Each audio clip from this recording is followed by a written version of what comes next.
The bakery category is synonymous with breakfast and snacking in many APAC households today. And with its rapid growth, firms need to constantly innovate to hold consumer loyalty and interest. With this in mind, in this episode of the FNA Deep Dive, we speak to one of the region's largest bakery specialty firms, Julie's, to find out more about what they are seeing in terms of trends in the market today. But first, we find out more about their in-house innovation strategy. One of the biggest principles that we adhere to in terms of innovation, or what we innovate towards, is really taste. And there are lots of different, I would say, elements or different components to what taste is. It could be in terms of the texture, it could be in terms of the taste profile, it could be in terms of the, I would say, shade of the entire experience. It's not always necessarily coming up with something brand new that nobody ever has. I think a lot of times it's making small incremental dents to improvements of what we already currently have, learning from our strengths as well, and then working on the strengths to bring new experiences and sometimes, some little tweaks to a product, right, will make a whole world of difference. Julie's is also known for your wide variety of flavor innovations with the bakery products. So why don't you tell me a little bit more about when it comes to flavor, how you guys look at, coming up with all of these interesting flavors? I think we take a very multi-angled approach to our flavors. I think with the rebrand as well, one of the things that we want to do is just to be a little bit more edgy and a little bit more playful with our flavors. Human beings are both adventurous, especially modern human beings are both adventurous and conservative when it comes to what they eat.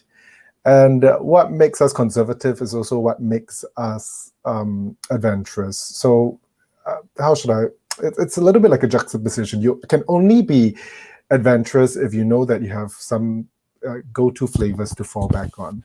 We want to make sure that we take care of the basics, and you'd always see it in our portfolio as well, that we would always have some of the basics that become some of our staples. I think in more recent times, what we're trying to do is just play with a couple of new flavors. Yeah. So just to try out new things. And so, for example, things like going a little bit more spicy, going a little bit more with some, how should I say, more esoteric kind of flavors that, that requires a little bit of pairing with other types of food or different types of occasion. Yeah, so I think that encapsulates how we think about our flavor profiles. It's just kind of bringing closer and closer to what people actually like to eat. At the same time, pushing their comfort zones a little bit, or pushing them out of their comfort zones a little bit to try new things. What sort of work are you currently doing when it comes to your classical products, your basic products, in terms of modernizing these products for the everyday consumer today? One of the things that we're doing to make basic classic is really to focus on the basic experience. So, for example, I'll give you a specific example, and that's one of our products that has hit the markets lately. It's called milk crackers, and milk crackers, sounds as basic as you can get. But to make something to be innovative in that sense is to make sure that the entire experience, right, is just enough. So it's not overpowering in terms of a milk taste, because we know that how should I say, for many Asians, right, they don't have a lot of milk products in their staple diet, but they do enjoy the occasional the taste of the occasional milk product.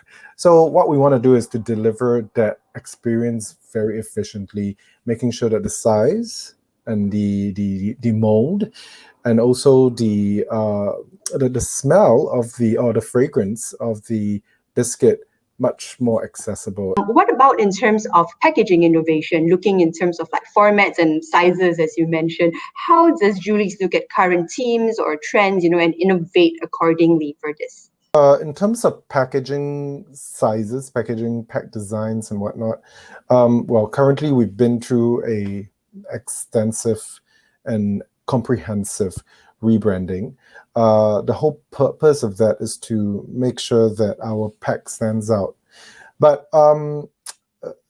knowing the current situation in terms of pack sizing and the increasing squeeze in terms of shelf space, at the same time, the rising cost of packaging materials, right?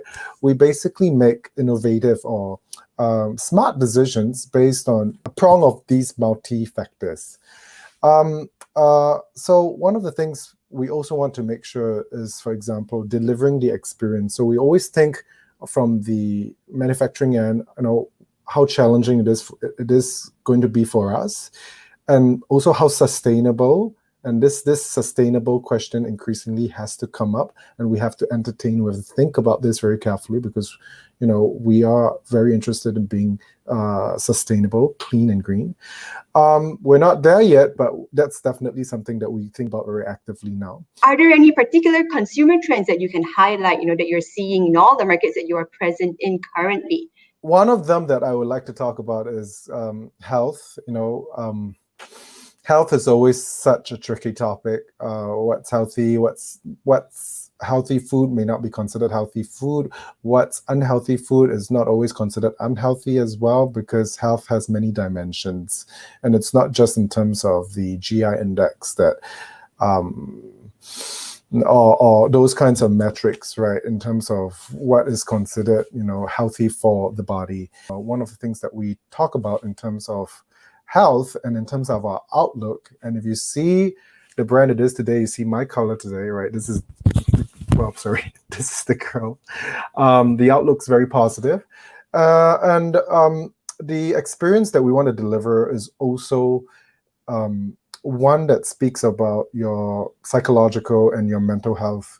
There is a lot of truth to be said about eating delicious food that would make you happy, food that would give you positive outlook. So in that aspect, I think one of the things that we definitely want to make develop a balance of is making sure that it's healthy in terms of its the traditional sense of what a healthy body means and what health foods are. But at the same time, if health foods are not going to be tasty, oftentimes people do not latch onto them as well. So we have to strike a balance, and I think that's very important. All right, in terms of product formats, the biscuits, the wafers, the biscuit sandwiches that Julie's is so well known for, and so on. Yeah. What are you seeing, to do particularly well right now at the moment? We are strong in our sandwich category, so we intend to work on that. And there's a lot of innovation there, because it's, you might think that it was just a very quick bite in, but every sandwich has a different taste profile. Every sandwich has different mouthfeel, right? It requires us to think about, how we want to match for example, thickness of the cream to the density or the denseness of the cracker itself. Is really a working balancing act. So what's next for Julie's? What are the long-term plans? What are the short-term plans? What's coming up next? Oh, it's a tough question, because I think a lot of the plans we have to take position based on what happens post-COVID, or even pre-post-COVID. So during this time when everyone's getting vaccinated and the economy is pretty much getting hammered. And I think this is true in especially Malaysia and other export markets as well.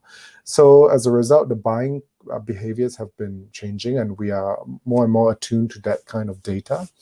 So I think one of the things that we want to do is definitely make sure that our product offerings are suitable for the market, the changing market. And I think one of the things that could happen, for example, is as incomes really take a hit, the demand for sandwich biscuits, because they are typically a little bit more costly, right, would be on the decline.